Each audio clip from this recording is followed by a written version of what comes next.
Boom, boom, boom, everybody. Happy Saturday to you. I hope you're having an amazing Saturday and a great weekend so far.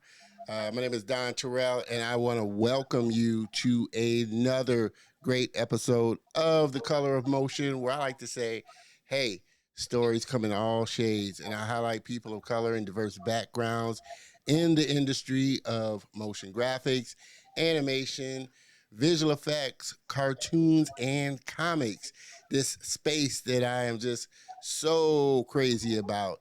And again, I can't thank you enough for giving me a little bit of your time on this Saturday afternoon. We're back for another great episode for sure. Like I said, we are here each and every Saturday, 3 p.m. Central Standard Time, live on the YouTube channel, LinkedIn, and Facebook, the Facebook group and website for the show. Make sure you get yourself plugged into the Facebook group community, facebook.com/groups/ the color of motion. We're having a lot of fun there, sharing industry news, having some engagement. So I definitely don't want you to miss out on anything on that tip. So again, facebook.com/group/ the color of motion. Also, you can connect with us on our Instagram page, Instagram at the color of motion. For sure. We may be soon live streaming from Instagram. Still working on testing that out as well. So that may be another outlet for you to check out the show live. But I do always encourage everybody to go to the YouTube channel, subscribe, hit the bell notification. Not only do we have the show there, but we have all the other great content that I put up on the channel as well, putting up tutorials and just making it a great spot for creatives. Uh, so also, the store is open. I always like to encourage people, hop on over to the store, get you some swag. Check out what's going on. We're constantly putting new stuff in the store. We got some great hoodies, shirts, mugs, t-shirts. I said shirts, t-shirts, and all kinds of stuff. We're continuing to put just a lot of interesting things in there. I think I even got some camera cases in there as well right now. So hop on over there, thecolorofmotion.net/swag, pick you up something. You could also scan the barcode. That'll take you there as well. My only request is that if you pick something up, snap a picture of yourself so that we can share it on the show. So also share it on the social channels as well. Let's hop back on over here. Let me go here to this scene. Right. Miss Amanda, appreciate you tuning in. Let me move this down here. Thanks for stopping by. Amanda was a great guest and a super talent as well. Looking forward to having her back on. Miss Maggie, appreciate you as always supporting the show and tuning in. Hey there from Baton Rouge. So thanks for stopping by as well. Uh, also like to give a big shout out to today's sponsor of the show. I want to make sure I got this in here. Where's my sponsors at? To today's sponsors of the show, of today's episode of the show, DG Graphics. They do all our overlays, animations, definitely make us look good for sure. So if you're a business or a brand that's looking to level up your brand, look and content, definitely give them a shout, dggraphics.com. Thank them for always being a great sponsor for today's episode. Uh, like I said, make sure that you hop into, like I said, the comments. I always love this to be an interactive type of space. I give you the shout out that you so richly deserve as well. Like I said, I've been super looking forward to this episode, and definitely don't want to make sure I miss anything. I always feel like I'm kind of rushing to get through the housekeeping kind of stuff. So I'm trying to get myself at a pace where I'm slow and can get through it. But I've been super looking forward, like I said, to having my next guest on ever since we connected. Done some amazing work and been looking forward to just sitting down and diving into a fun conversation with him. So, without further ado, what do you say we kind of get this train moving? Hmm?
Wow, we are back and ready to get this kicked off for sure.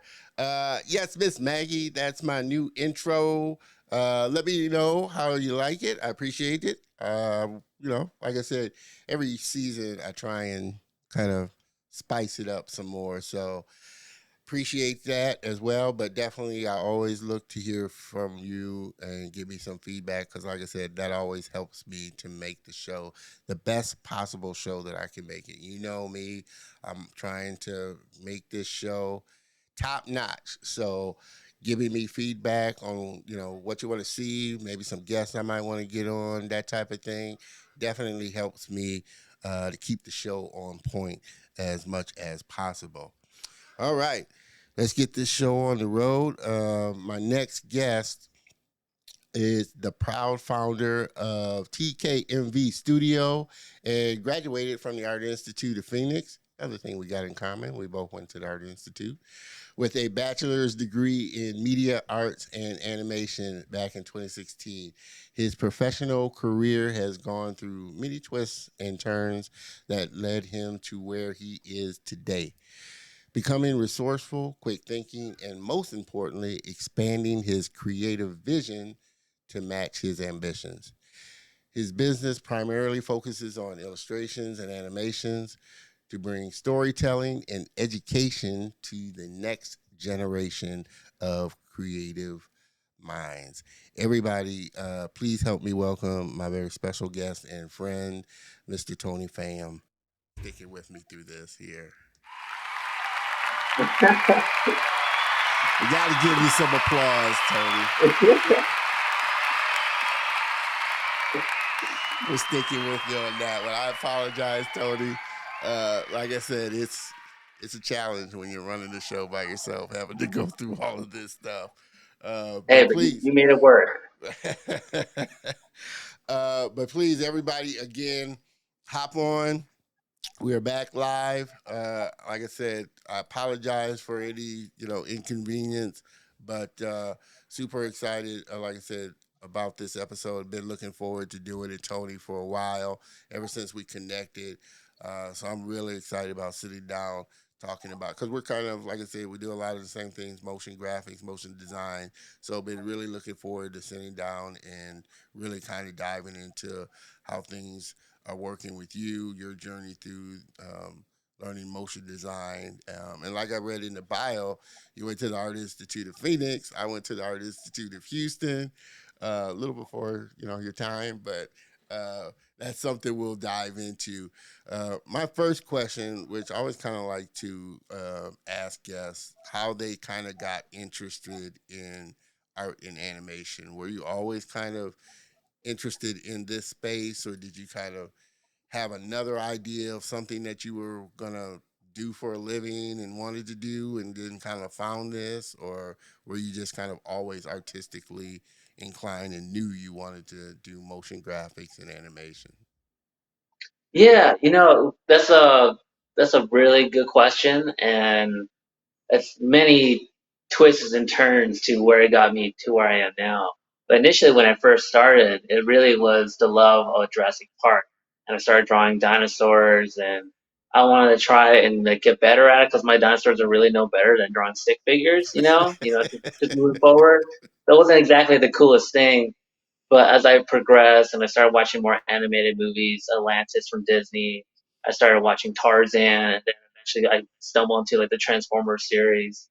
Uh, and ultimately, I realized that I really wanted to get into animation just because I drew a lot. Animation required a lot of drawing, so I thought it was a natural fit. So going to the Art Institute of Phoenix, I wanted to be a 2D animator. And I thought it'd be the coolest thing to do it. And the first class was to do the traditional animations where you flipping through papers and doing the Okay. pencil, Yeah. the light table and everything. The first maybe 2 hours was really cool. But then as the month passed, uh, I quickly realized that the amount of time that you spend drawing back and forth, and I think it took us about 2 months, and it added up to about 8 seconds worth. And all it was just like this hand moving this way, and that was about it. Yeah. Yeah. And I thought to myself, this is not going to work. I can't. I can't do this. I don't Oh have the man. patience.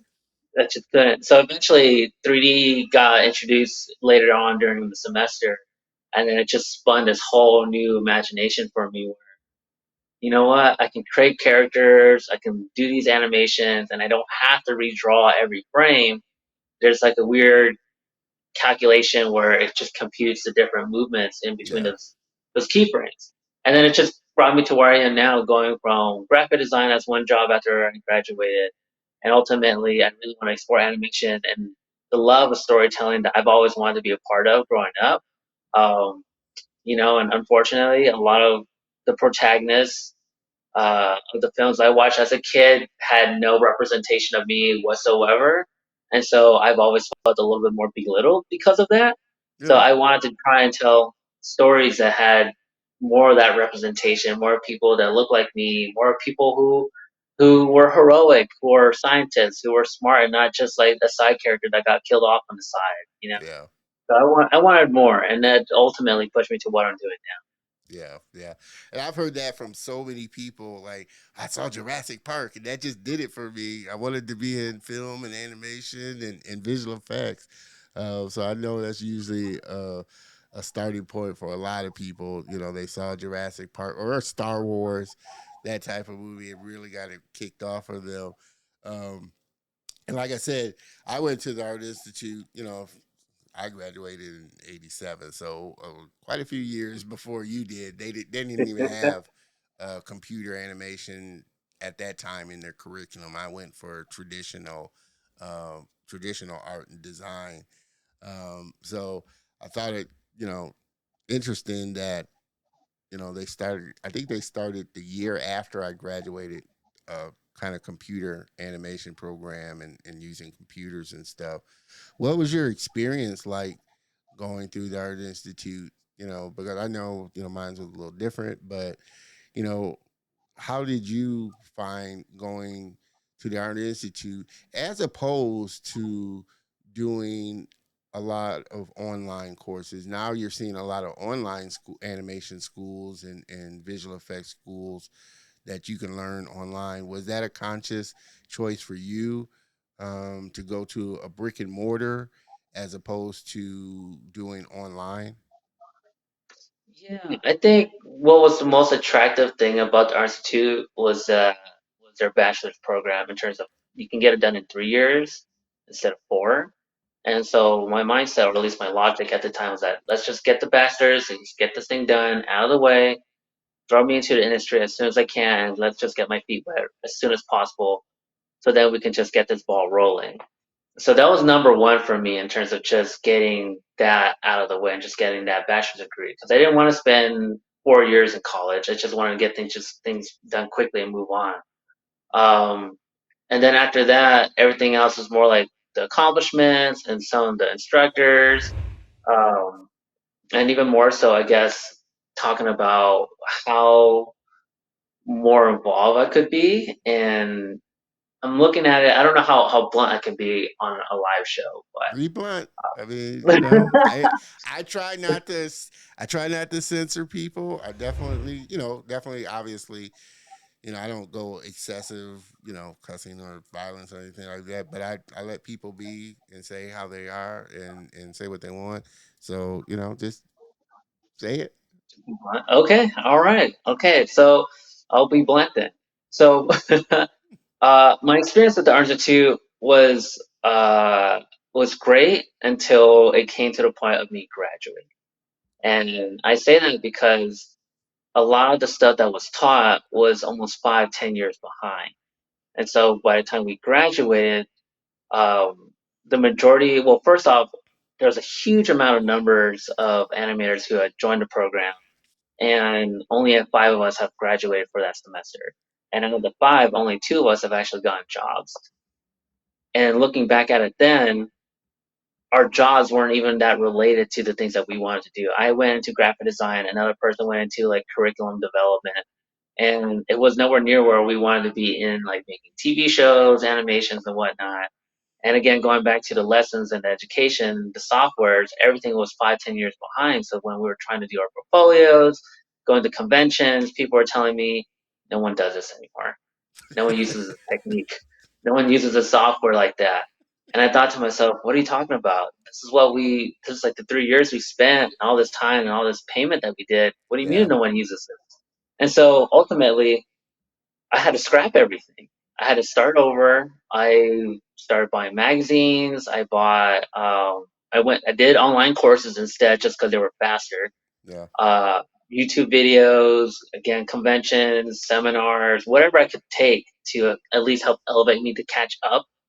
Um, and that's what I did for almost like 2, 3 years Yeah. just to catch up. So my time in the Art Institute was great in terms of just exposing me to the different paths. But in terms of getting me to that next step, it really just dropped the ball, and I essentially had to pick it up and carry it myself. Yeah. Yeah. And I'm laughing because, like I said, my sentiment about the Art Institute is kind of the same way.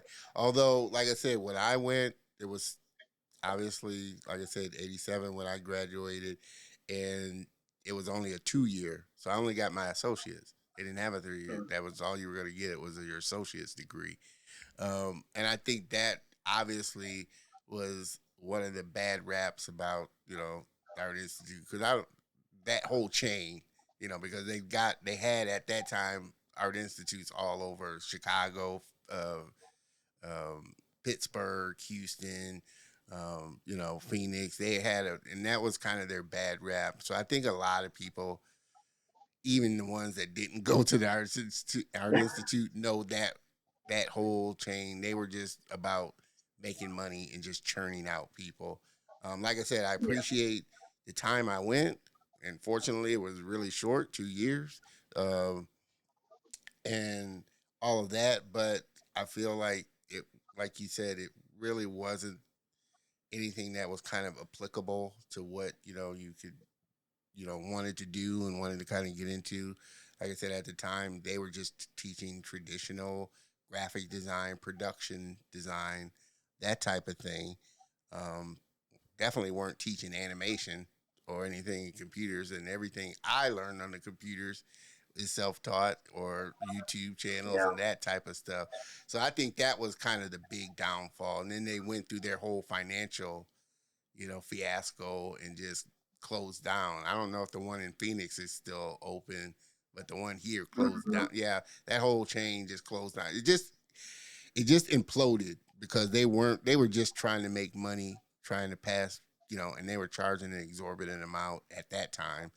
Um, and just try and get as many people through the Art Institute chain as they could, and even if you weren't. I mean, the stuff was it was kind of applicable. Like I said, I got production, type of roles, but for what people are wanting to learn now, you can go a lot cheaper and learn a lot more and learn a lot more on the tools that are used in the industry today through online learning. Of course, there's SCAD, that are great schools, but obviously, Art Institute isn't on those levels of the Hmm. SCAD or Full Sail, those type of things. Yeah. Um, was uh, your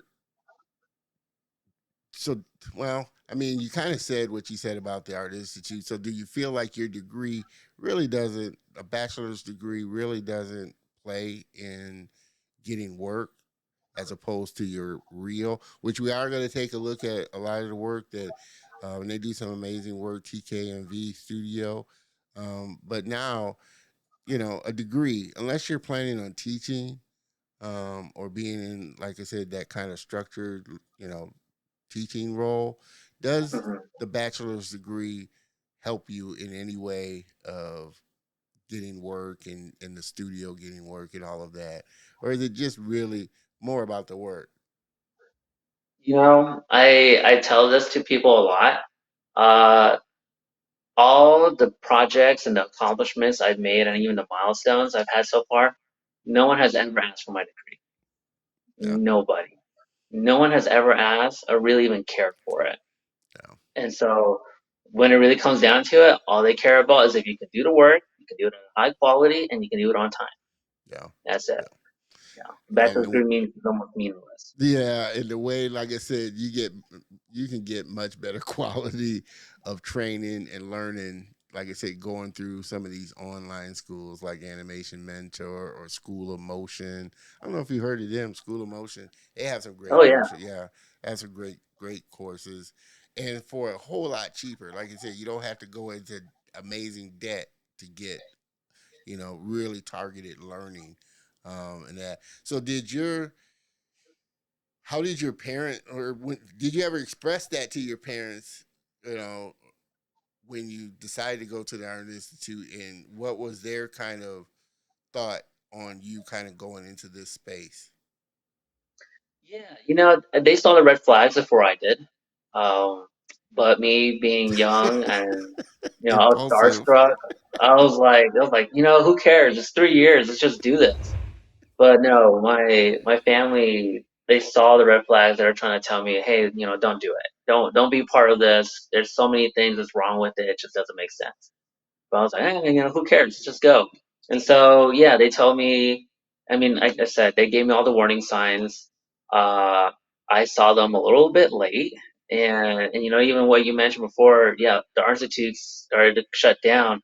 I think 6 months after I graduated, the school shut down, and so anyone that was caught anywhere towards like the ending of their graduation or coming up on their graduation or just starting or even somewhere in between, they got cut loose, and because a lot of the credits were private, they were non-transferable to universities.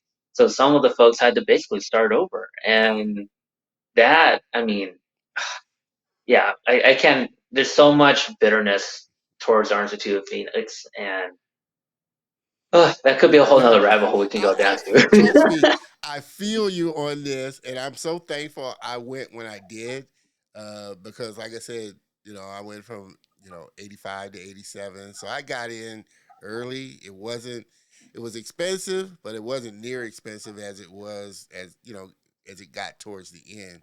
But Mhm. definitely, like I said, I feel for the ones that kind of got caught in that tailspin that the Art Institutes went.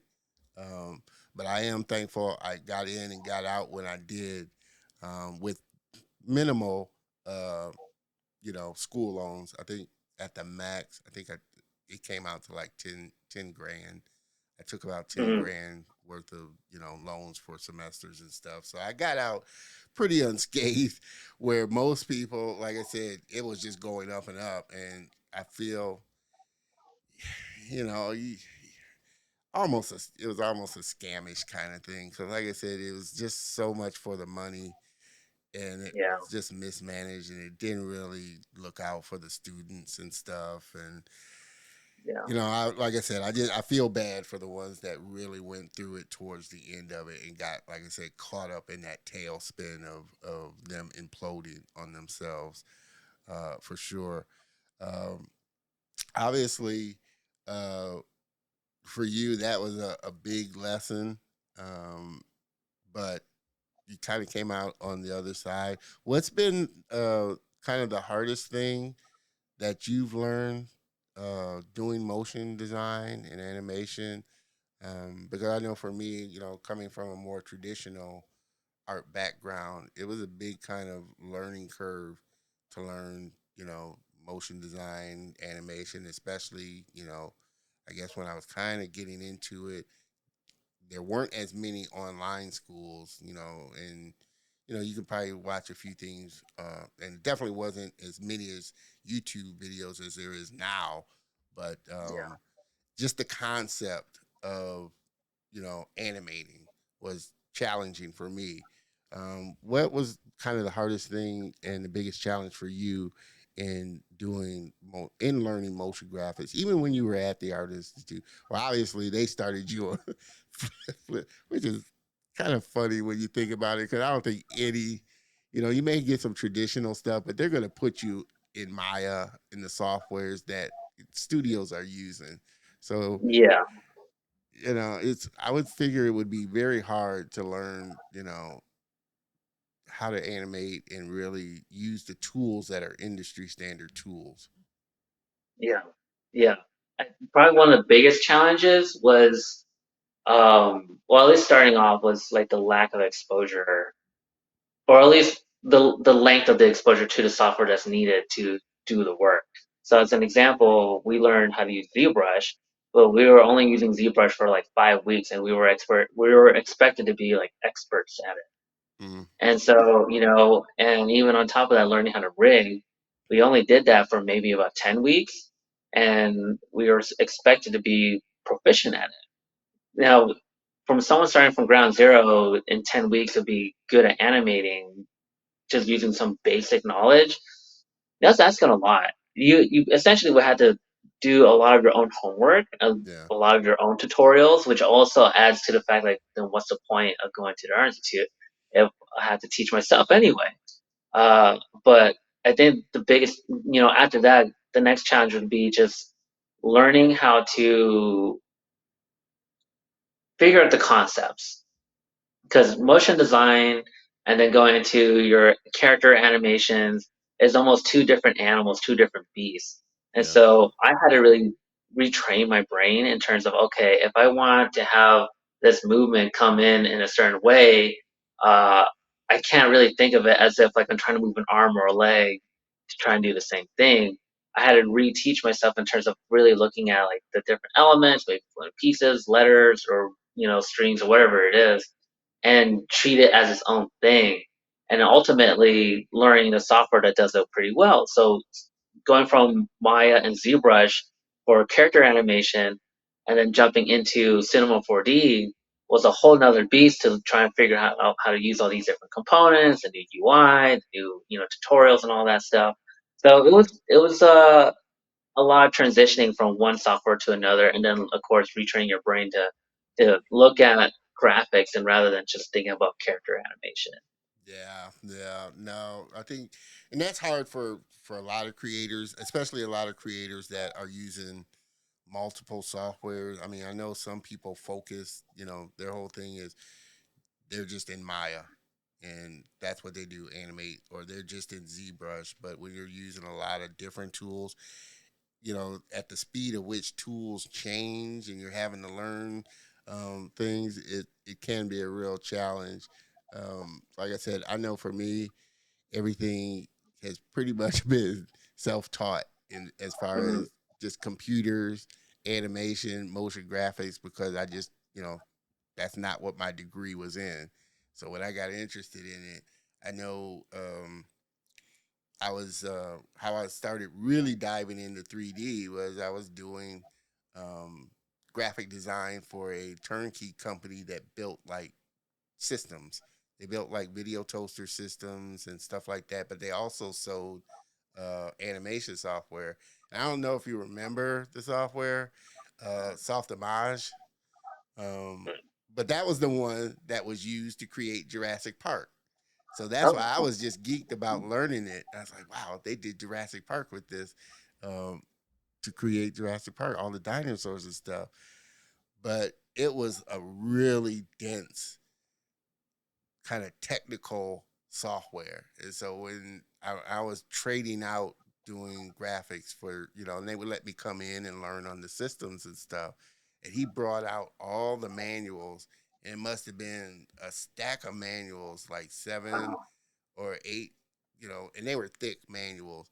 And it just really turned me off on learning 3D because I kind of look at it like Maya. Maya's a really deep program, and there's a lot of little stuff. And if you're not like just deep into it, you could easily get discouraged with learning things. And Yeah. so they started selling Lightwave. And I don't know if you remember that software, Lightwave 3D. But Hmm. that's the software they were using to do like um, Babylon 5, Sequest, all the sci-fi shows that were on TV. They weren't really film quality animation, but they were more Yeah. used for TV because it was a really fast and easy software to animate things and get through. And so they started selling that, and that just made it so much easier for me to wrap my head around animating and 3D. So software like that and 3D Studio, where they got all these buttons that you can just easily get sidetracked in. Um, for me, just I like something simple enough that I can wrap my head around to get into it. Um, Now with the advent of AI and AI coming into this space, how has that impacted you know just what you do as far as motion design and animation, and then people kind of having this kind of preconceived notion of work getting done because they're just seeing AI can crank it out like that. What's your thoughts on AI and how has it kind of impacted how you work and how the studio works? Have you started leveraging it? Yeah. So I look at it like this with AI because I'm honestly it's a hot button topic. AI is a tool and it's meant to be used as a tool. So if you were to go back in time and you were to look at a time period when 3D animation was starting to get introduced, just imagine how your traditional animators felt about incorporating a software that you only have to really worry about setting up keyframes, and the software computes all your in betweens from there. So it increases the efficiency of your work and your entire pipeline dramatically. And in a way, AI can do the same thing for you. Of course, it all is all dependent on the user and how the user wants to go about using this tool. So you have people who will generate illustrations and then call it original artwork when clearly that's not the case. Yeah, That's outrageous. It uses references. But if you're using it how it's meant to be to help improve your efficiency, then yeah, you can do all kinds of things with AI. I think that's something that creators just need to understand that it's all about how you use it, right? Technology is always going to be evolving and advancing. There's really nothing stopping it at this point. It's just how we use it and how we can incorporate that to our portfolio, our workflow, and just trying to figure out to find out like a nice balance between it. Sure, you're going to get some people who are or might be scumbags and try and use that for their own ways and just call yeah, that their own work. But, if you can find a way to balance it, you can do so much with it. And in terms of incorporating that into my workflow, uh, I've used it. No one get mad at me. Okay, I do use it. I I use it use that too. for So I use it for to help out with some of the more mundane tasks. So for some of the animations are done, or even more so into some of the editing that needs to be done, some of the color corrections, or even like some written components that we need to be assisted with. I'll use that, but for some of the tasks, I feel like I can really have more creative freedom to Yeah, really flex my visual muscles, if you will. yeah, I will go ahead and just do that on my own. But I only use AI to the extent where if it's something that I can't handle on my own, or to the point where I know it's just taking up a tremendous amount of time, then I'll start incorporating it. And yeah, again, 3D softwares incorporate different components where it computes different frames in between anyway. yeah, So, I'll set up different keyframes and a software that I'm using. helps assist with that. And then of course I'm going between Maya, Cinema 4D, ZBrush, Custom Painter. I'm using all these different softwares. So having a little bit of a bridge helps just keep things a little bit more organized. Yeah, yeah. No, and I totally agree with you. I look at it as a tool to make a task easier. It doesn't take the place or replace the creative person that's putting something together. It's a tool that's used, should be used to aid a task quicker, whether it's writing or to get ideas, using Chat GPT to get kind of ideas of something and kind of flesh out an idea or something like that. Hey, you know, Adobe in Photoshop has Adobe Sensei. I would much rather use that than spend the time trying to create a path to cut something out. So it makes a task easier. And I tell people it's a tool, and like any other tool, there's always going to be those people that use a tool the wrong way or how it's not meant to be used. A gun is a tool in at the basis of it's a tool, but obviously there are people that use it the wrong way, just like a car is a tool. Obviously, there are people that are going to use it the wrong way, and AI is no different. There's going to be people that, oh, I can just put in a prompt, and like you said, I'm an artist now, and it's an Yeah, original piece of work. There's always going to be those ones, but I am encouraged because I think most creatives, people that are truly creative, artists, have learned the basis of what their skill level is, know to use how to use AI um, in the space where it is. I don't know if you've heard of man, their visual effects studio and Corridor Crew, and they wanted to do an experiment to see if they could create an AI anime style film. Um, yeah. but they Oh, I think I've filmed heard of. everything. Yeah, they filmed everything, edited it, and everything like that. But they just used AI to kind of create this anime style. So I think they're in the hands of true creatives. They know AI is a good thing. It'll help me, make certain tasks easier. It doesn't take the Yeah, place of me as a creative, but it's there. Like I said, like Photoshop. Photoshop's a tool. All the other apps out there are AI tools in a sense. They're making a task easier. Just like you mentioned at the beginning, before computer animation came out, traditional artists, they felt threatened because they're like, well, now I have to learn computers or this and that. But you, at the basis, the core of what animation is, the principles stay the same. It's just you're translating it from 2D to computer, 3D to a computer, hand drawn to a computer. So I'm encouraged about what AI can do in the hands of true creatives that are using it as an enhancement to what they're doing. yeah. Um, Again, everybody just jumping in. Appreciate you, like I said, kind of sticking with me through the little melee there at the beginning, but we're rolling on and having a great conversation. Mr. Dewan, appreciate you tuning in. Happy Saturday. Hello, Tony. I noticed you had to, yeah, I had to restart the stream. Yeah, we had some technical difficulty at the beginning, so my bad. That's like I said, it's the nature of live. Mr. Kevin, appreciate you. Kenny. Appreciate you tuning in. Today's conversation. It's always interesting reading Kenny's comments because he likes to say delectably, scrumptiously, deliciously, edibly. He puts in all these words. That's why I love Kenny. Appreciate you tuning in for sure and being part of the show and checking us out.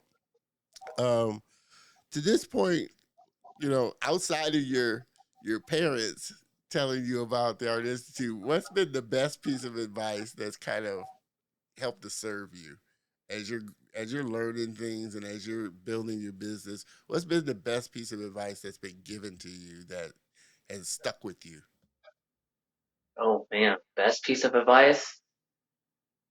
Uh, I would say, um, this sounds like a cliche, but be yourself. Um, yeah, it's a total cliche. It's, be yourself. And what does that even mean? And I was in reference to that. What it's meant to me is learning just to embrace your roots, embrace who you are as a person, as an artist, as a visual designer. And so, for anyone who has known me in the past, known has seen me with like a buzz cut hair like this. All this is new. Like having my hair grew out like this and having curls was something completely new to me. It was exciting to see that my hair would coil up like this. It was super cool. And what that ultimately had done for me is it actually filter out a lot of people that I don't want to work with. And that also opened up opportunities for people who do want to work with me in Yeah. terms of getting involved in either in the conversation, in terms of representation, getting involved in like an animated project, an educational project, or just finding a way to be more involved with the community. And then doing so has allowed me to feel more comfortable with myself. And with that, it gave me confidence to explore new skills, new softwares, new people, and even new events, and all that just brings in all this wealth of knowledge and this wisdom. And I bring it back and I think to myself, like, what can I do with this? Where can I go with all this experience I just learned from all these people? And so I bring that back into my work, whether that's again through my animations, my 3D modeling, my illustration. So a lot of what I've done so far, and not only just with myself, but also with my business and my creative endeavors, is that it's a strong reflection of the people I've met through my past, and I'm sure I have no doubt in the future as well. And all that just stands out just from the acceptance of understanding who you are as a person, your values, which I think is incredibly important, especially as artists, just because Don, I'm sure you've experienced this as well, where you're gonna meet people who want to do a project but want to do it for almost like for scraps, right? And it's like, Yeah. yeah, no, you'll get the experience, you'll get the exposure. Exposure. Throw Yeah. that out the window. Who cares about that? You got bills to pay, you got food, you got to take care of yourself. Gas isn't gonna pay yourself on exposure. So I through your values and understanding who you are, you start to filter out a lot of those people, and those projects start to come in and they complement your work, they complement your values, Yeah. and before you know it, as you get more comfortable in that space, you start to explore, and then your skills expand.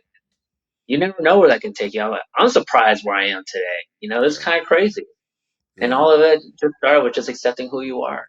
Awesome. Awesome. Well, how I like to do it on those nuggets. You drop a bomb, you got to put a bomb out there. That was a bomb of a nugget for sure.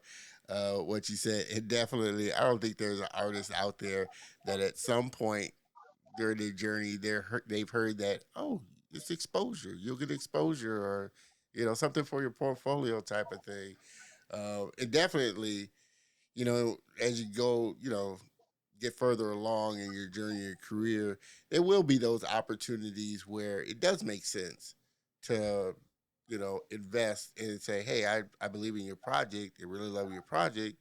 Let's work together on it and that type of thing. And you tend to let those ones go that are just they just want to use you for your talent and stuff. So I definitely agree with a lot of what you're saying is knowing who you are and the value of what you know, your skill and the level that you do, and you'll come across those people that are really true creatives that, yeah, they understand. Like I said, they may not be able to pay you a lot, but you built a relationship and a friendship. So hey, I can, do some graphics for your project and this and that, knowing that we'll work together on something somewhere down the line, for sure. So, yeah, that's I think that's the artist kind of thing they hate to hear. You you know, you, it's, you can use it for your portfolio as learning experience. Was um, starting your studio the first thing that you kind of went into after that whole kind of you know fiasco of graduating and then realizing that what I learned really isn't applicable to for me to go into a studio, and having to relearn a lot of stuff. Was that kind of a reasoning for or starting your studio, or did you have this kind of space in between where you were working, a job, and that was you were going to take into account, well, let me work my way, even though it may not be directly related, let me kind of work my way into a studio as opposed to just starting your own company, learning what you needed to learn, and then just moving forward from there. Yeah. So, funny story about that.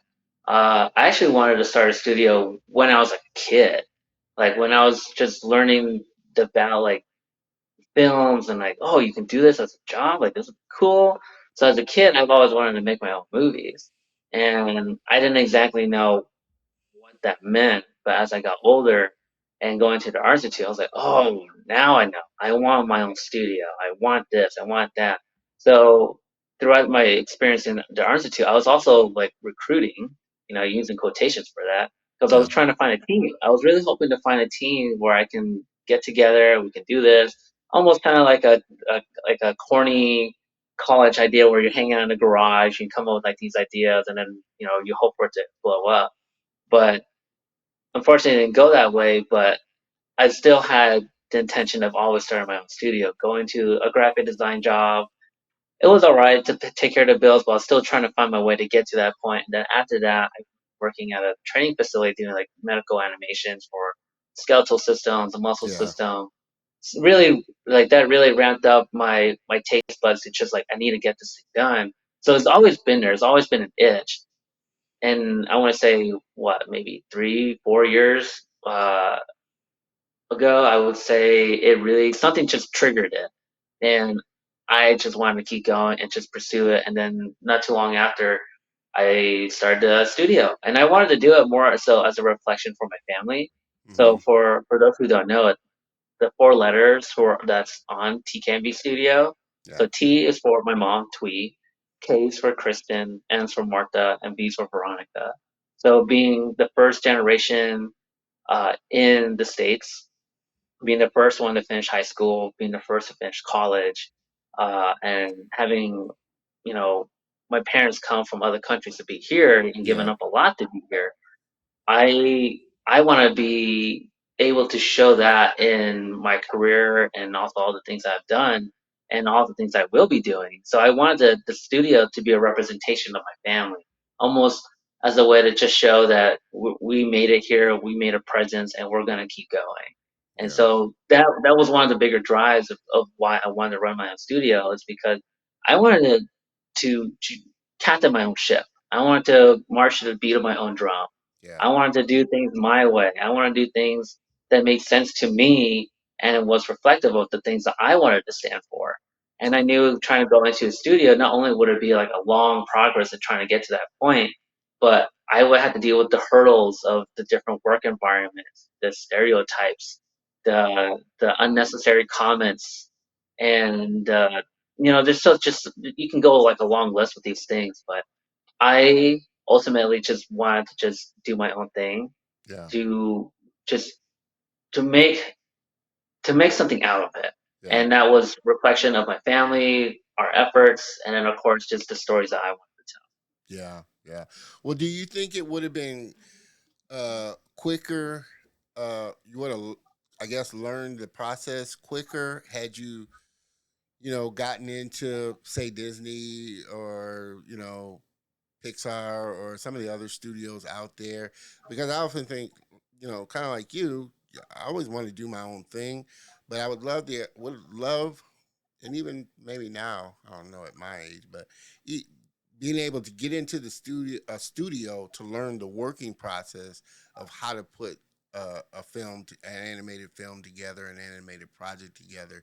Do you think that would have sped up, had you done that, had you tried and spent time trying to get into one of those studios, the whole process of, running TKMV and, getting to where you want to go with that as your own studio? Yeah, I actually think what would have sped up that learning process is me just taking and putting the pedal to the metal in terms of just making your own film. Because I Yeah. was always hesitant at thinking oh, I had to do this. I gotta be this. I gotta have XYZ to make a film. But in reality, when you break it down to its fine-tuned components, everyone makes movies basically the same way. There's different productions or different phases to every production. You got your development, pre-production, production, and then post-production. And then every pipeline, sure, it has its own quirks and its own tweaks. Like maybe DreamWorks has their own render engine. Maybe Pixar has its own render engine. Or maybe they have certain softwares to help animate curls or hair or Yeah, maybe like clothing. But when you really break it down, it's the same component. So if I wanted to create my own animated film, I would draw the character. Okay, character design. I would need to have an idea of what my shot list looks like. So I might make a shot list. I might go into storyboarding, animatic. Okay, cool. And then it's a decision: do I want to do 2D or 3D, claymation, whatever, whatever the process is. Now you start creating the assets. Okay, so if it's 2D, are you going to draw it, or are you going to use something like Toon Boom, where you're going to create different I guess facial yeah, expressions, hand movement, whatever. The process is the same. I think jumping into a studio is so glorified in colleges and making it seem like that's your only career like success. yeah, But if you look at how things are now, you got the success of so many different indie films and indie shows, indie series on YouTube, on yeah, Patreon, or even through podcasting, or even what you're doing now, yeah, that opens up so many opportunities for you to explore your skills in ways that might not have been available 5, 10 years ago. And so I say it's not a bad idea to go into like these big productions and these studio to get the skills that you want to get, but just know that that's not your only option. yeah, You have yeah, you have so many different ways that you can branch out, and even going into education, you have School of Motion, you got YouTube, you got so many different like ways to access information to train yourself to get to that point. And some of those courses will actually walk you through those production pipelines. yeah, And so you have the fundamentals of what you need. The only thing that would be different is that if you go from one studio to another, they might have their own little quirk or their own twist or their own methods of doing something, and that's about it. Everything yeah, else still follows the exact same, formula. yeah, yeah. No, and I agree. And kind of looking back, like I said, on my time at the Art Institute, I think their only goal, and that may be, I would say, a good portion of the schools, unless it's like a school of motion type of thing, but like SCAD or, you know, Full Sail. I don't know if they so much teach you just what you need to learn to get into a studio as opposed to running your own business type, have a business course to those that are just looking to, hey, how do I run my own animation studio? And I agree with you, and I tell a lot of people, even if your end goal is to get into Pixar or Disney or one of the studios, you still have, you shouldn't wait to create your own idea because you never know what path that may take you down. And like I said, creating a web series, if your animator, or you have all these channels now to put your content and put your idea out there, and to build something. Is that something that excites you about the time that we live in now? There are so many channels, so many tools now available, so much education now available for the independent creator to not necessarily feel like they have to go running to get into a studio, or have to, because there's so many people that are competing for those seats because that's Yeah. their goal. They're animated, they're 3D artists. Oh, I want, or character artists, that type of thing. Oh, I want to work at Disney. I want to work at Pixar, which is a great thing, but it's almost like the NBA or football. Odds are it's going to take you, unless you're really super skilled and really fit within what they're doing. It takes you a while to kind of get into that. And the amount of kids that are coming out of school now with the learning and training, they're competing for those jobs. Um, do you feel like now is a great time for those ones that, like I said, can get their idea out, whether it's their own little animated short series, or just posting on Instagram and all the other channels out there? How do you feel about this time that we live in? again, I can kind of look at it a little more objectively because I I'm pre-computer, you know, and all the technology that's out now, so I can appreciate it a lot. But for you, the one that's kind of recently coming out and having this drive to build your own studio and get your content out there in your own way, how do you feel about this time and space that we're living in now as far as technology and the tools? It's a great time. It's a fabulous time. Sure, it's not going to be easy. I always say choose your poison. Pick the lesser of the two evil. If you want to go into a studio space, it's going to take you a while. Not only just like you mentioned, you got to build like a portfolio, you got to build like your network and all that fun stuff. That'll take you a while. And depending on how you are as a person, you might be able to get that done faster than the person next to you. But then you have to realize you're not just competing with the people in your class. You're competing with the entire state, the nation, other countries. You're competing with a lot of people, Yep. and I don't think a lot of people realize that there's a whole World. world trying to go after for like these different seats. And so going back to independent creators, there's so many different successes that shows that it is a possible route. The Has Been Hotel, Oddball that ended up on Netflix. And then I think one of the more recent one was like the Amazing Circus, and that really blew up. I saw merchandise the other day at an elementary school that I was volunteering at. And so I was just thinking to myself, oh my gosh, this, now you have access to social media, Instagram, TikTok, and of course doing even like these streams, podcasts, and there's just so much availability to get exposure.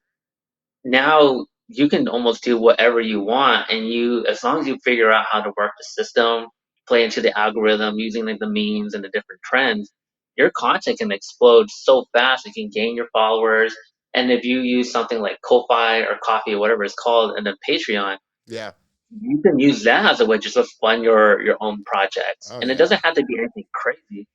There's just so much flexibility in terms of what you can do for yourself as a creator, as a visionary, that the door is so wide open.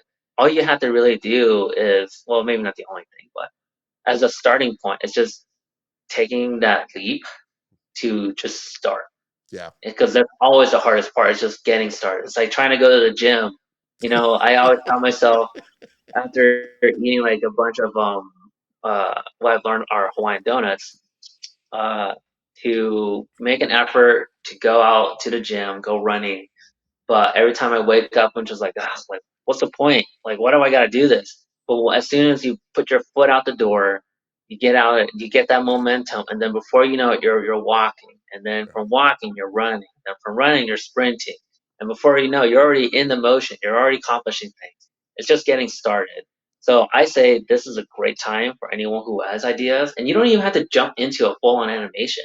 There are graphic novels have been adapted into full-on series or even feature films. Yeah. Ready Player One was a book before it became a movie. Yeah. So, there's so many ways to bring your ideas to life, and it doesn't have to be the most expensive route. You can start small, and I say Yeah. just start somewhere. It don't have to be going into like a $500,000 budget, because let's be realistic. To get that much money, you have to be pretty well connected, or just have enough money yourself to do Yeah. that. But yeah, start small. Yeah. No, Opportunities out there. I totally agree. Just the starting is the hardest part, and making the decision. This is what I want to do. Let me just start. And that's, like I said, why I love the independent creator, because they leverage the tools. They just start. They, like I said, they understand. Hey, I don't need to make a full length feature film. I can make a two minute, animated short or animated or a film or whatnot. I have all the channels to promote it. If I do want to go the fun fundraising route, there's Kickstarter. There's, like you said, Coffee. There's so many places that people will fund you if you have a great idea and to get it out. Um, I wanted to ask you, because we talked a little bit about your kind of final experience with the Art Institute and how you were talking about how other graduates were not finding success and that type of thing. One, did you kind of build the relationships? One, are they now kind of in the space, or whether it's their own, or whether they're at a company doing, that? And two, did you kind of work to build relationships that made, like I said, because I feel like that's a big part of the industry is the connections that creators have within themselves, whether they went to school with people they work with, or worked on a project at a studio. They tend to kind of refer each other and work together. That's what I've found, how they kind of move around to different places. Somebody, you know, that they went to school with, they'll reach out and say, hey, are there any openings or anything happening at your studio? Or they'll get recommended, hey, I went to school with this guy. He's a great 3D modeler, and Yeah. bring them on. Do you really work hard at trying to build relationships with people that you can collaborate with and work with on not only what uh, TKMV is doing, but maybe what they're doing, and just try and build relationships?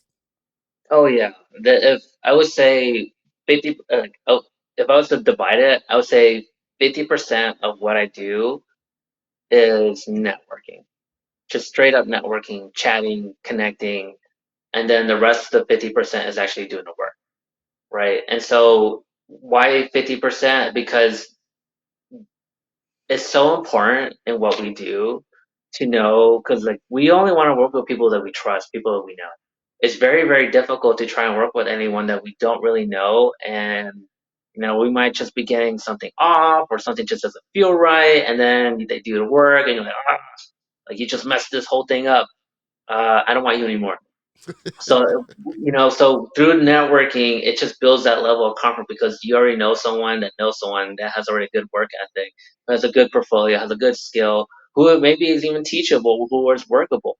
And so through those networks, you might be able to just have a little bit more of relaxation in terms of just collaborating. And on Yeah. top of that, through your network, yeah, those referrals come in. Like a lot of the projects I'm getting in now are through referrals. And it's kind of crazy.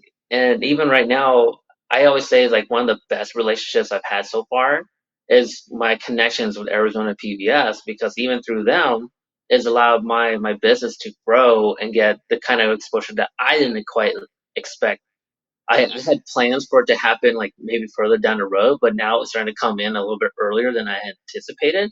But people are referring them to me, and now Yeah. there's projects that are coming through that I'm working with people, helping develop, being a part of these different conversations. And all this stems from like all that hard work of just building those relationships. It might not be something that happens immediately, which I think is something that we need to understand that a lot of this stuff takes time.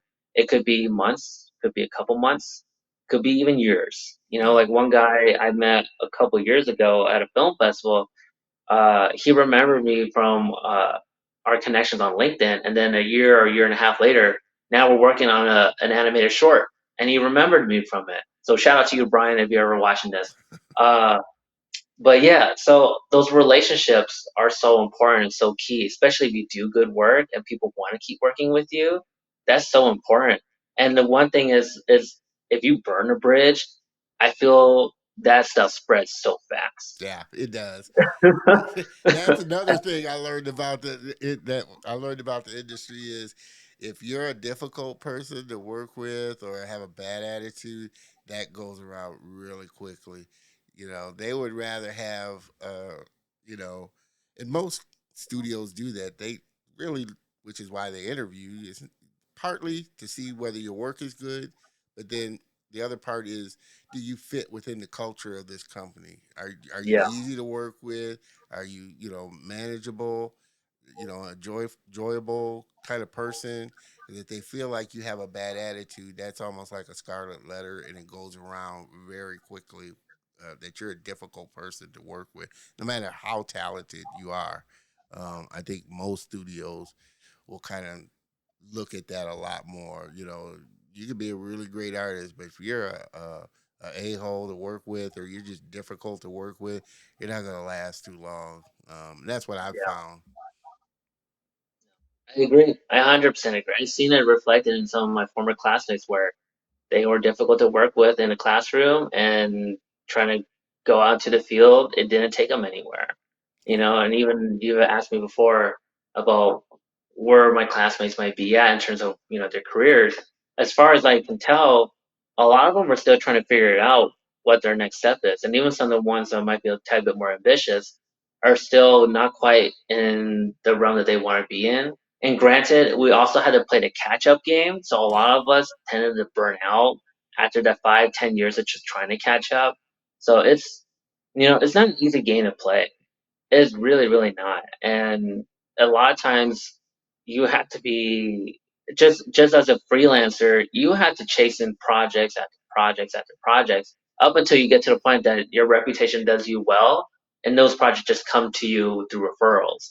But to get that started, it's really just a lot of hustling, a lot of hustling, a lot of hustling. And that can burn you out too. So again, it makes life easier if you just know more people, reaching out either online, going to conventions, events, whatever you can do just a network is so key to just being successful as an artist and even just as a business owner. Yeah, yeah. I mean, like I said, as a business owner or a creative, building those relationships, going out, meeting people, really talking and connecting, and building true relationships, which is, like I said, why I so love doing this show. And I've told every uh, guest that's come on the show, I don't have guests on, I have my friends because I really work to build a friendship outside of the show.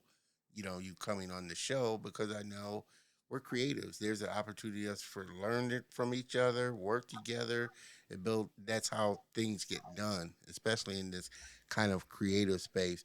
And we're getting ready to take a look at TKMV's demo reel and dive a little deeper because I got a little more deeper questions into the studio, where you're wanting to take it, and the things that you're wanting to do. So let's take a quick look at their work before we move on here.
Some amazing, amazing work for sure. And I want to ask you because, like I said, I think like this too. You do a lot of, like I said, client stuff and project type of stuff. Um, where's your idea? Where but you say you really love story driven things. You really want to get into doing animated films. Is that the direction that you're really wanting to take TKMV as, say, like a Pixar? Where you're doing your own type of story driven ideas, whether it's your own story or whether you're collaborating with a writer and doing that type of thing. Is that something that you're the kind of direction that you're trying to take, TKMV? Because, like I said, just looking at my own business, we do a lot of corporate client stuff, but my goal is to kind of create my own stories, work with others that may have their stories type of IP. Yeah. So even So answering your question there, uh, yes, my primary goal is to get my studio to the point where we can just create our own content, create our own animated shows, and ultimately work our way to creating our own animated films. And even just expanding from there, where we're also expanding to like live action films, TV shows, or whatever it is. And so, what was really like the catalyst to all of that was that I wanted to get something out there on the map as soon as possible. And what that ultimately became was exploring with Yazzie and Jazzy. And that was the project I used to pitch to Arizona PBS. And PBS is a pretty well known brand Yeah. all across the states. So getting teamed up with just the local station alone was a huge win. And again, that took quite some time for me to chip away at for them to find that, oh, yeah, yeah, okay, now we can talk to you. And I tell you, I was really using the metaphor where you're using a stick to poke the bear, I was poking that bear with basically like a tree trunk. I was throwing rocks, I was doing whatever I can to really get the attention, and it ultimately worked. Yeah. I think the saying is like squeaky wheel gets the grease or Yeah. something like that, right? Appreciate it. Yeah. Uh, so yeah, exploring with Yazzie and Jazzy is a perfect project to take me to that next step to really show that being an independent creator, being a small business owner, you can still hit big and still do those bigger projects that you hope that you could be a part of going to Disney, Pixar, Netflix, or whatever. And so Yazzie and Jazzy is perfect for that and combining not only the mission, but also what I want to do in terms of representation, having Yeah. science, having education, having minority and diverse crew members, voice actors, and people who have worked on the behind the scenes to be part of this project.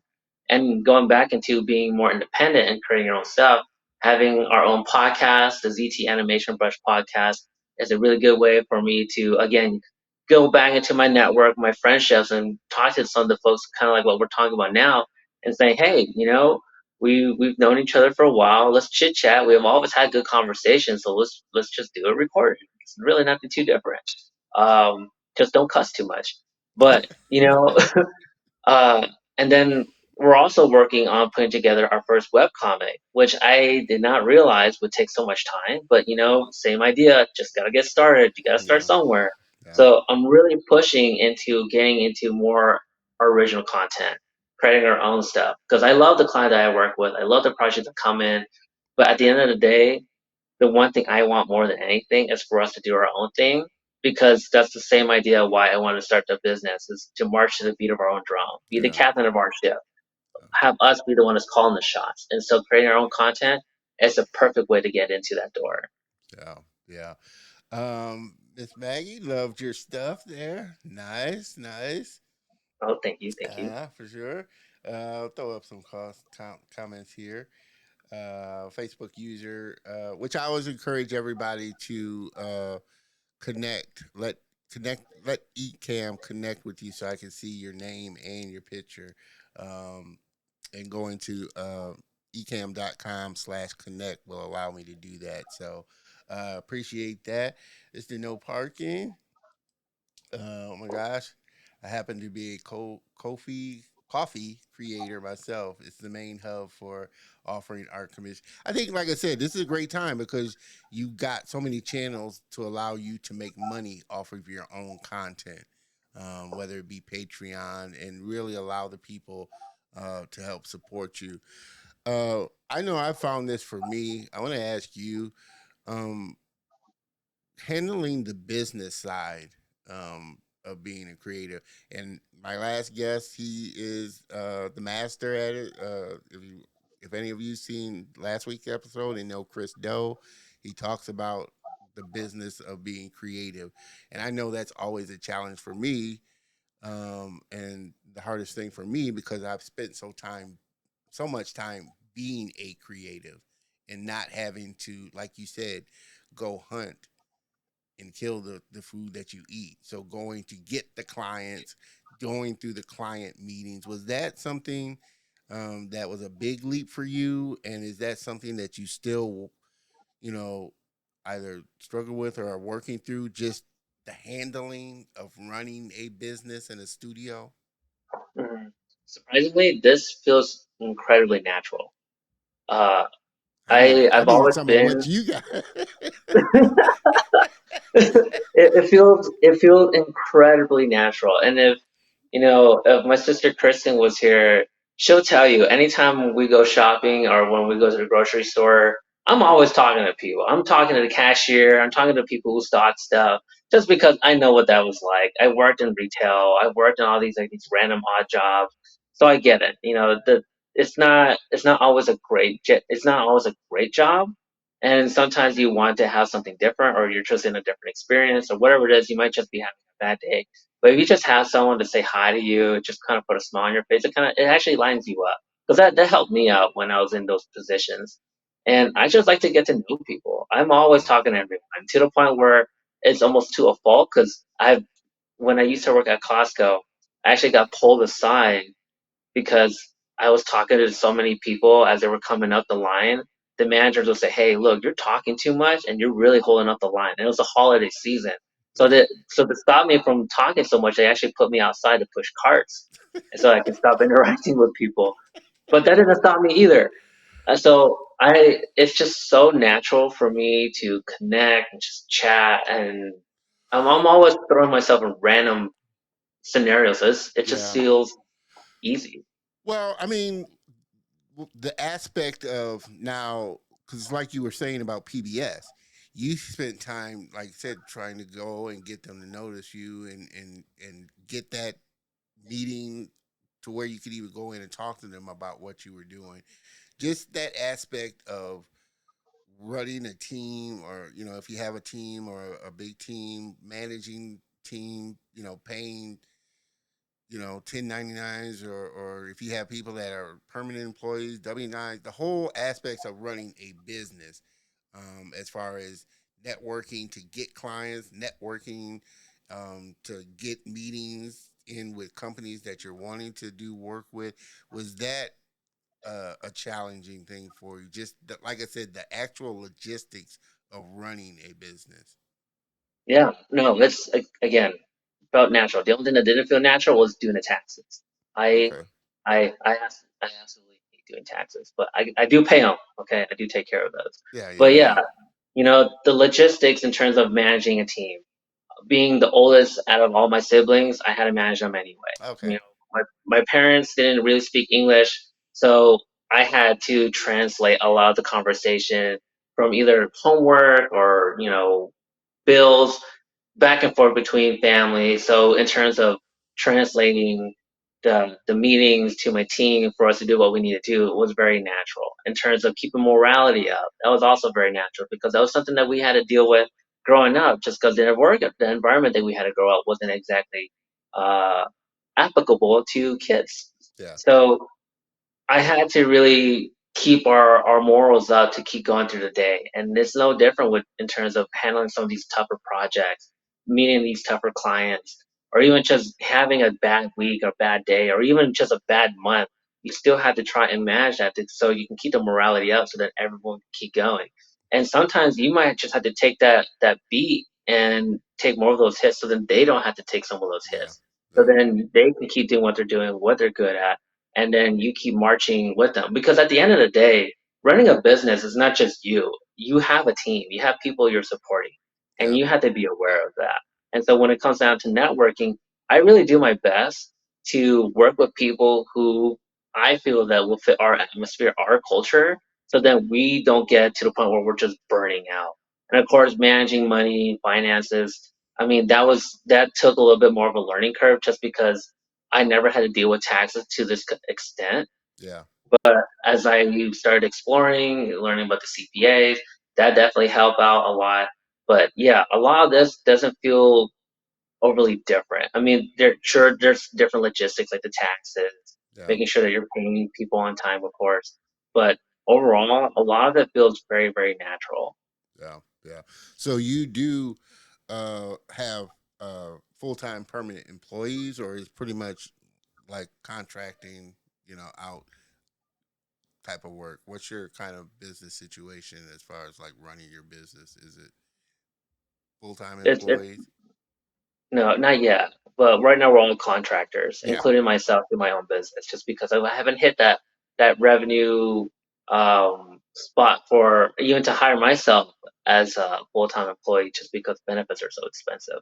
Mm, Um, but yeah, at the moment we're all contractors. But I really do my best to try and keep the same mentality of what it would mean to keep a full-time employee. So keeping track of people's health, making sure people are taking their breaks, making sure we're all in a position where we can continue to do the work and not be burnt out. Where if we hit a point where we need to stop, we just stop. Like yeah, no matter where we are, just stop, take a break, call it a day, go home. If you need to like just chill out. Even for myself, I don't like working more than 5 hours. So I tell people if that's not your style, then don't do it.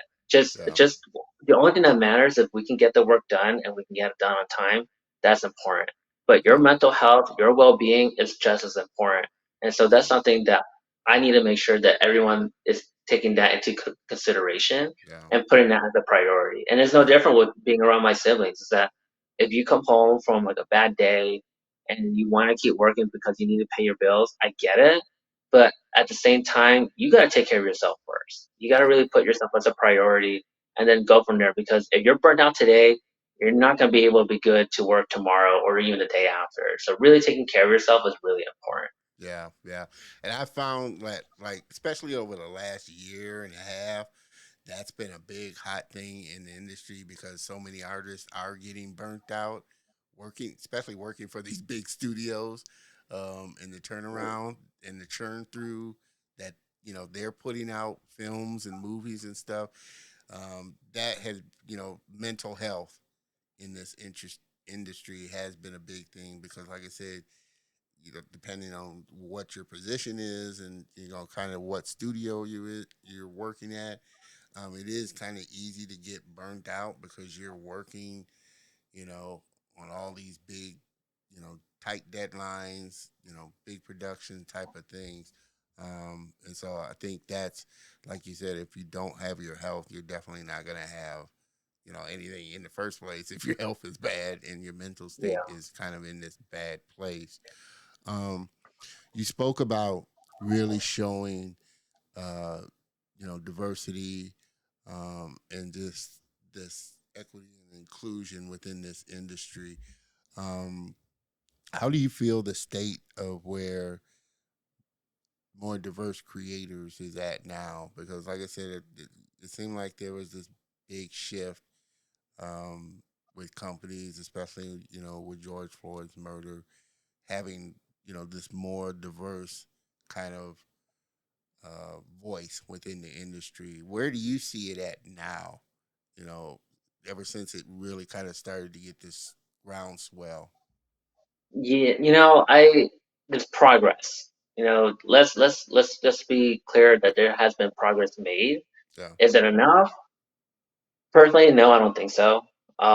There's still a lot of work that needs to be done. I mean, you can even see it in just films and animations how certain characters are still portrayed, and even their roles, how they're used.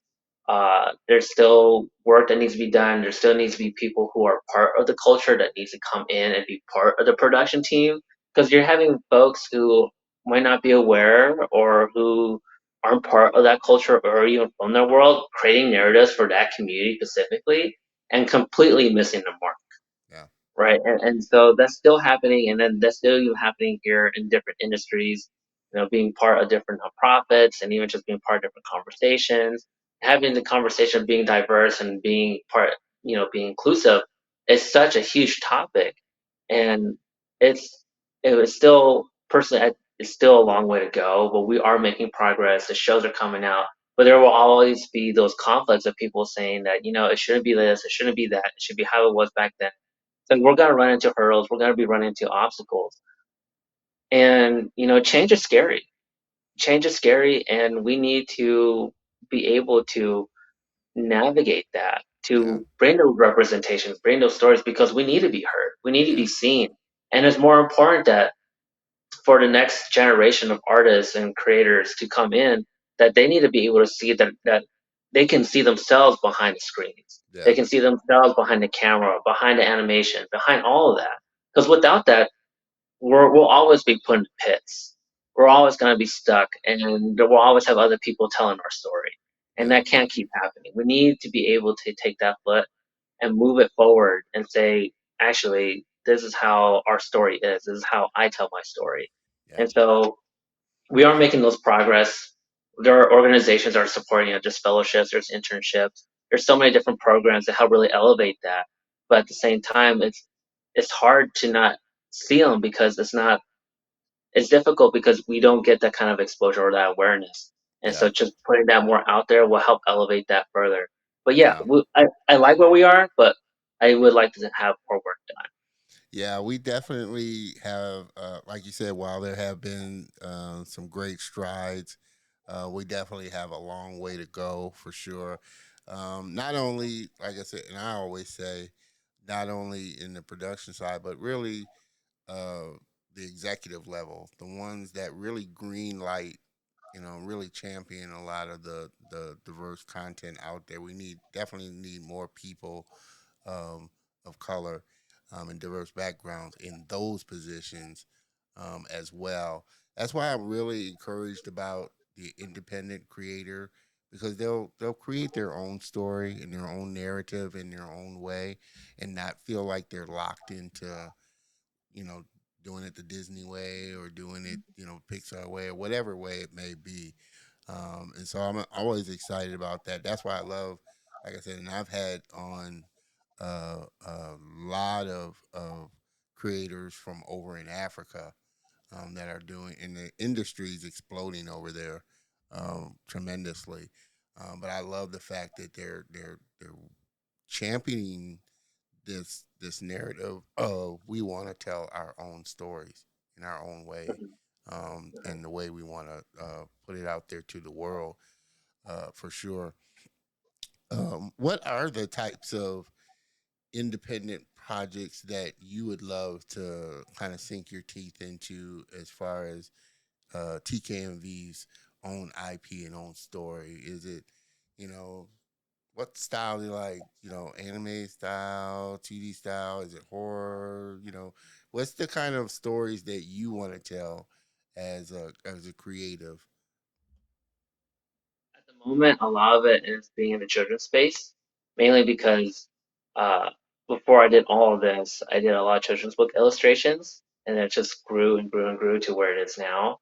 And I volunteer at the elementary schools around my city, around Arizona, and I've learned a lot from kids. And I've also seen that there's definitely a need for storytelling, and of course education will always be important. But what I thought was interesting was science. Like I Yeah, always wanted to be a paleontologist, but didn't realize what that phrase was or what the term was or what even the field was. I just knew I thought it would be cool to dig up dinosaur bones. So can combine the two, I realized that I really wanted to dive further into children's media and really expand further into that. And once I, secure Yazzie and Jazzy into fitting into those roles, I would like to continue exploring it and really diving into children's media either through animation, through film, or even through storybooks. yeah, And from there, I don't want to lock myself into just one category, but I enjoy also exploring things in science fiction, horror, different genres to tell different narratives is also important. And I would like to explore any of it. But right now, like the main focus is to be in children's media. yeah, yeah. No, it's definitely exploring for sure. Like I said, I've had on a lot of children's book artists and illustrators and writers. Um, and actually, my next week's guest, they do a lot of animation writing, uh, TV animation writing for children.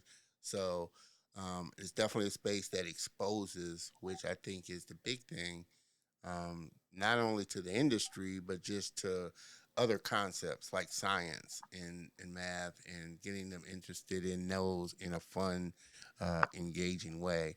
But I'm also like you. I like all genres, and pretty much can enjoy the you know kind of silly slapstick you know type of animation to the more cerebral anime style or Yeah. adult animation type. So like you say, you don't like getting locked in. You just want to focus on, okay, what's the story that we want to tell, and is the story a compelling story and something that I want to see. Um, with that, uh, what it, what would be, and you kind of did it with what you would say, but what would be the advice that you would give somebody that's looking to do really what you're doing, and looking to get into animation and maybe even running their own studio? Lots of research, and don't be afraid to get started.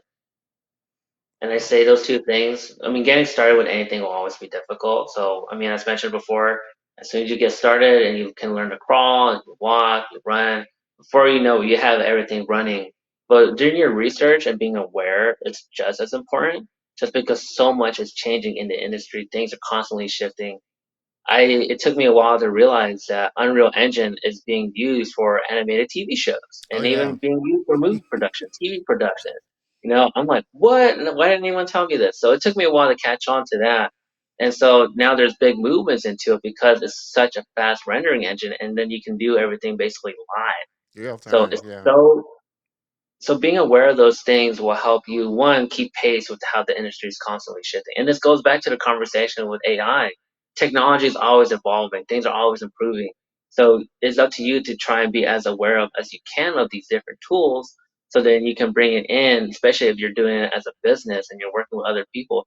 If you're doing it as a business and you have people working with you, it's just as critical for you to be aware, because you have other people who are dependent on you to bring in that work and to stay active in the industry.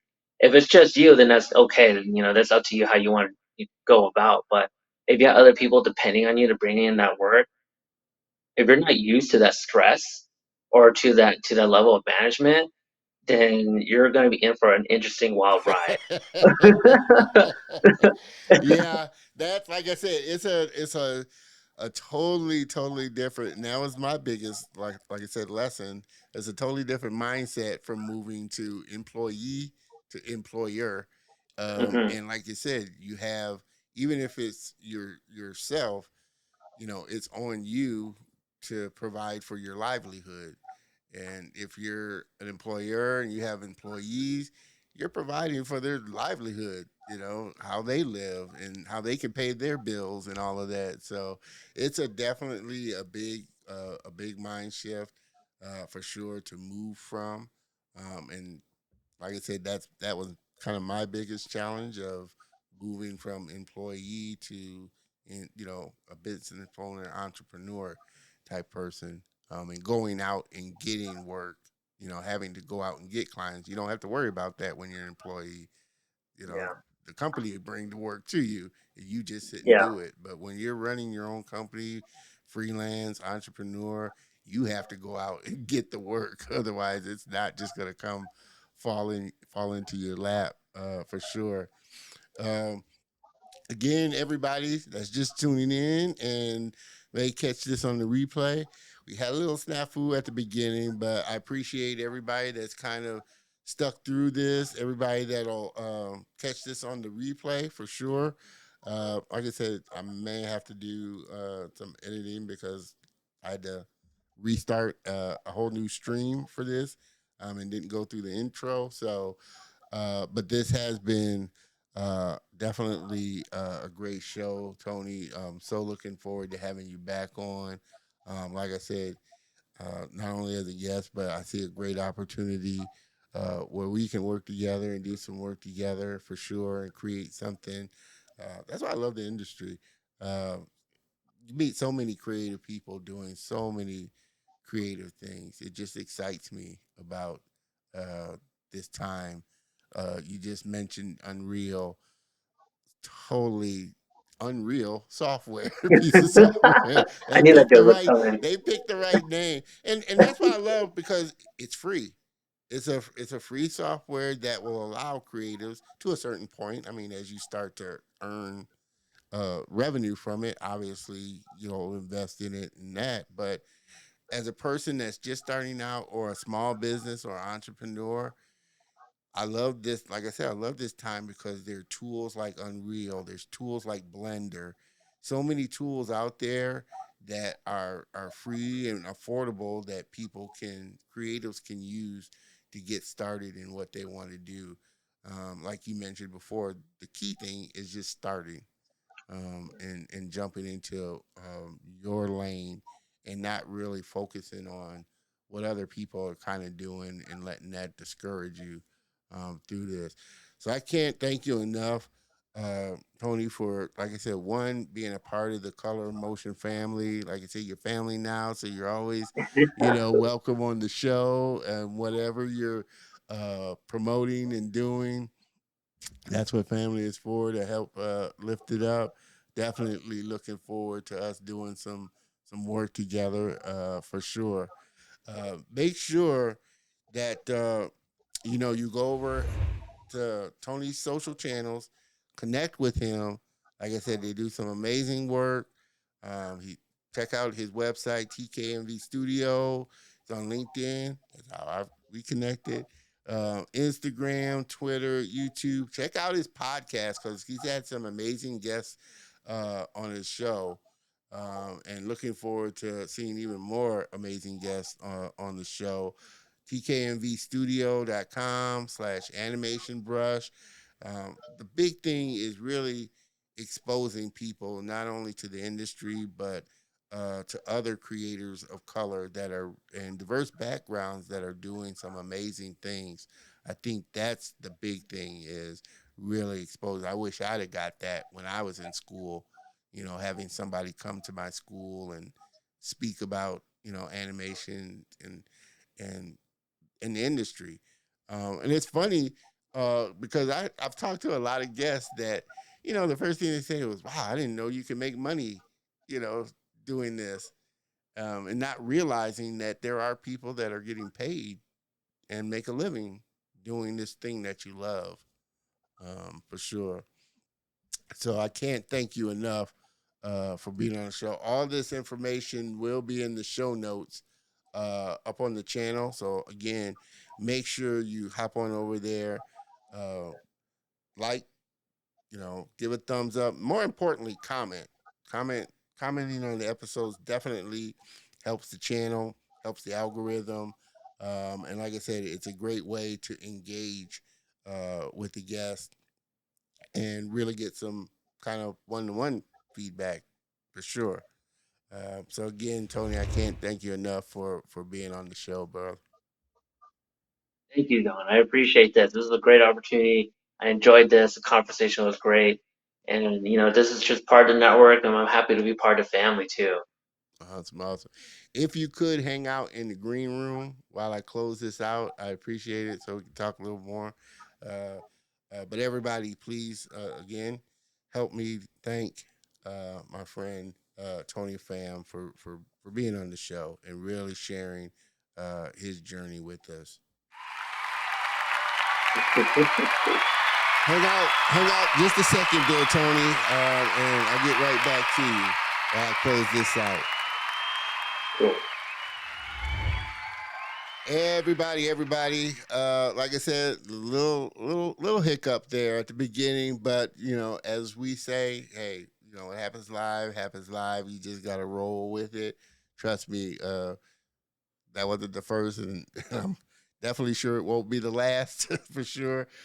Miss Maggie, I appreciate you always, supporting the channel. I know my guest, Tony, appreciates you coming by and supporting the channel.